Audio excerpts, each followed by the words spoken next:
We have other things to look forward to on this 4th of July, though. The great cooking, the family reunions. Weather Authority Chief Meteorologist Dan Cianco with that great picture behind you. Yeah, that's got to be Fremont Peak, perhaps. Taking a look out there today. We do have some low clouds are returning, a couple little patches showing up tonight as we look across the central coast. Let's get back to that satellite image now. We can see a few patches of clouds there. One little guy right there, another little guy right there. But the low clouds, part of a deep marine layer.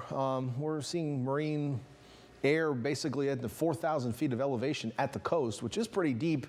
And at that point, we see those cooler temperatures reach pretty far inland. As you can see, temperatures right now across the region, not too bad. We're in the 60s nearest the coast, 70s for our northern inland valleys, 70s and 80s in our southern inland valleys right now. So not too shabby out there with that deep marine environment too, that nice clean fetch of air coming in off the water. Air quality has been nice and clear as well. This is a look at the willow fire from the Miller's Ranch PG&E camera, and you can barely see maybe even a little bit of a haze there. That's about it. Air quality is still good for most locations. It is showing moderate in King City this hour, but on a typical day, we're good to moderate anyway, even without a fire nearby. For the rest of the evening around the bay, this is what temperatures are going to look like. We'll be in the low 60s by 8 p.m. 8:28 is your sunset tonight.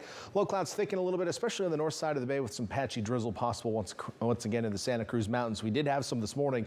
You may have woke up to wet roads on the Santa Cruz Mountains this morning, and we have a chance of a little bit more of that overnight tonight as this low continues to sit offshore. We're seeing counterclockwise flow that's pushing that moist, cool air in along the coast, and will continue into the day tomorrow. This thing will eventually kind of just dissipate over us over the next couple of days, and its influence will be felt less and less as we head into around Thursday and Friday. And then a stronger ridge of high pressure, which is going to develop to the north. It's not there yet, but off to the north will build in, and that's going to bring some heat back to the region as we head into the weekend, especially for our inland cities. But until then, enjoy somewhat cool and moist conditions for the next couple of days. FUTURECAST is showing the low clouds slowly thickening back up in and around the bay and into the interior valleys. And as I mentioned, a chance of some light drizzle again on the north side of the bay overnight tonight. As we head into tomorrow afternoon, we should clear out in the Monterey area around the bay. I think we'll see some low clouds sticking on the east side of the bay, and then we'll start to get a little bit of clearing in the Santa Cruz Mountains compared to what we've seen over the last couple of days as our winds begin to shift a little bit.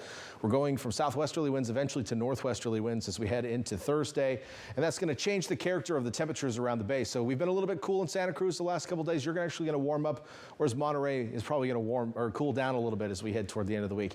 Highs tomorrow in Santa Cruz Mountains in the 70s, in the valleys, 60s up high, close to 70 down along the coast there. Santa Cruz downtown, 70 for your high.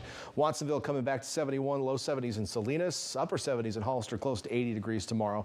But back to the Bayshore, staying in the upper 60s in Marina, right around 70 in Seaside and Monterey or so. A little bit cooler out to Pebble Beach and Pacific Grove with upper 60s. And then farther south, not even really any heat out there. I mean, we've got some 80s down south, but certainly could be a lot hotter this time of year.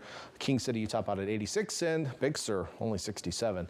Over the next 7 days on the coast, overall temperatures will cool a little bit on Thursday and Friday, although, again, Santa Cruz may warm up a touch during that period with a little bit of a different wind direction. And then through the weekend, a little bit breezy, some low clouds in the mornings and afternoons, a little bit of afternoon sun, more seasonable weather early next week, but generally pretty mild on the coast. Now, it's a different story inland as that heat builds in, so you're actually going to see those temperatures head straight back up Thursday, Friday, Saturday, probably all the way into Sunday, where we will have widespread 90s and 100s once again for our inland areas and probably the Santa Cruz Mountains as well. So get ready for the heat returning inland. If you need to escape it, it looks like it's going to stay pretty cool on the coast. We're back after this.